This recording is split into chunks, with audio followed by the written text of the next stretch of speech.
How is China making a move in times of global turbulence? While the Middle East is under fire, China is holding its annual top sessions this week. Many of my friends say when they read news these 2 days, there's an illusion that mirrors what happened about 100 years ago. That is to say, back to the 1920s and 1930s, China was under war or foreign aggression, and now we're living in a relatively peaceful environment while some other parts of the world are under fire.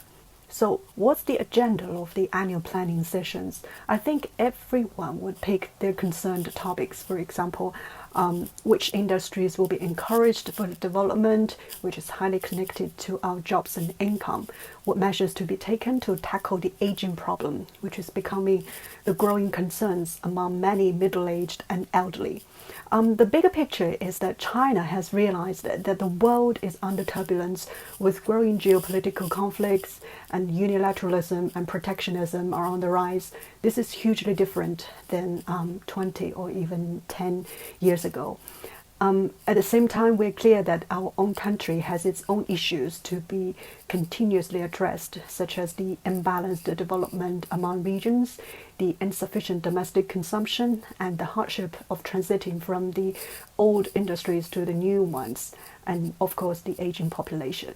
So if we read the agenda and pay attention to the addressed key points, we would find that in general, the country is concentrating on building itself to a much more modern society with modern industry systems, highly self-dependent technologies, modernization of the rural areas, and keep boosting domestic consumption.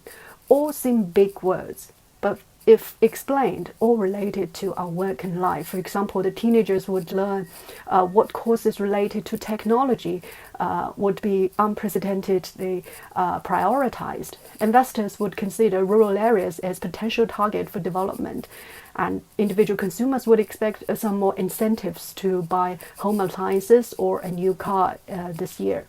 The global turbulence has made us think about the precious peace, and to maintain the peace and stability, we need to play our role and stay together.